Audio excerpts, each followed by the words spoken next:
Hello. So a while ago I posted a long video evaluating this Squier Classic Vibe 60s Jazzmaster, and I got some positive response to that review and some negative response to that review, and generally I would just say, hey, if you have this guitar and you love it, keep on loving it. That's all I have to say about that. But I realized there were a couple of things that I should have mentioned in the review that I forgot to, so I'm just going to take you through those very quickly. So, quick review, as you'll recall, about this guitar. The broad strokes of it are that I don't like this bridge because it doesn't have the individual height adjustments, and it doesn't do a very good job of keeping the strings in the saddles. And, you know, everybody in the comments is jumping on me. Some people say that the strings I use are too heavy. Some people are saying that the strings I use are too light.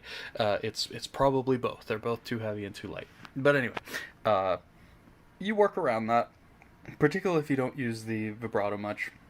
It's probably not going to be a huge issue for you. The sound of the pickups is great. They sound excellent. They give you that surf sound. It's a great sounding guitar. This switch, of course, was faulty. It's been replaced. It broke about 3 months into having it. Anyway, that's the essence of it. Some things I didn't mention. So the first thing I wanted to mention, I didn't talk about the neck much.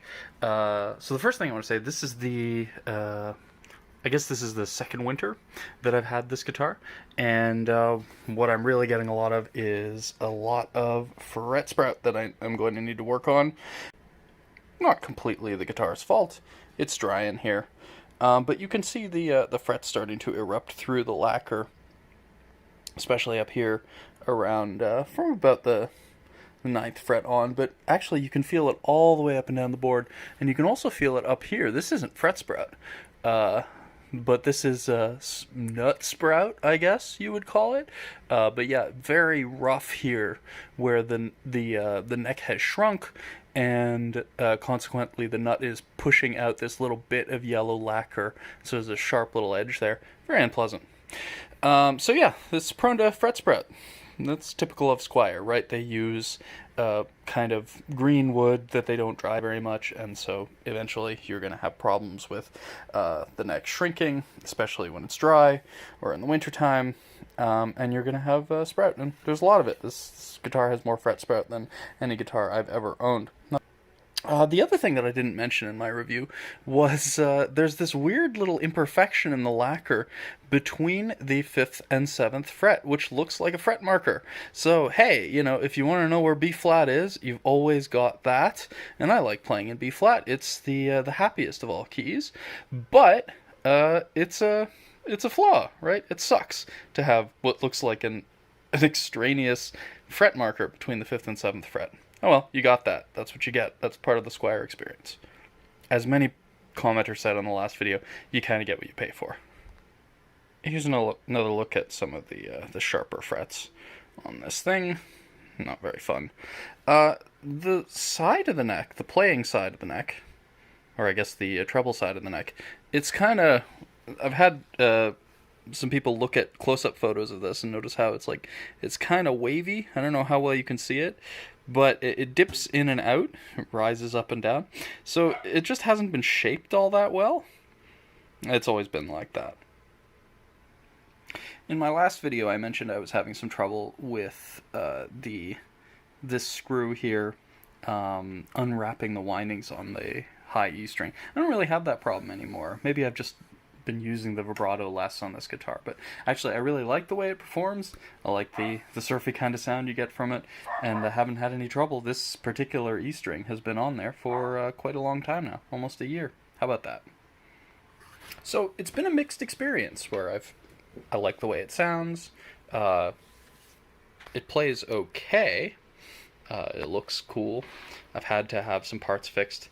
There's one other bit that I want to bring up, something that's only come to my attention, you know, as I've had it for quite a while, and that's the truss rod. Not that there's anything wrong with the truss rod, it functions perfectly fine. When you buy the guitar, you get your little Squier pack, and it includes, here you go, it includes the Allen keys that you're going to need to do the adjustments.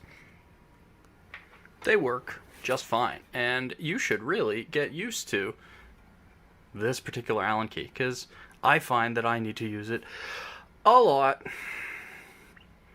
This is related to the issue that I just raised about the fret sprout, which I think is a symptom of the stability of the wood used in the neck.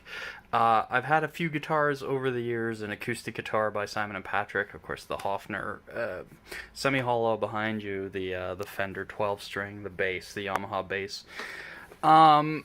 And I'm not somebody who adjusts the truss rod a lot of my guitars. I don't mind high action. I don't really notice it because I use fairly heavy strings. But with this guitar, oh boy, is it ever susceptible to environmental changes. And in the wintertime, that action really drifts up very quickly, and you really find yourself cranking at the truss rod. And that is going to affect the longevity of the neck, because eventually you're going to run out of adjustability as you keep dialing out the relief to straighten out the neck. It's putting pressure against that nut, not the guitar nut, but the nut that's straightening out the neck, and it's burrowing it deeper into the wood of the neck. So eventually you're going to run out of adjustability, and as I said, I just think it's a function of the fact that Squier uses these relatively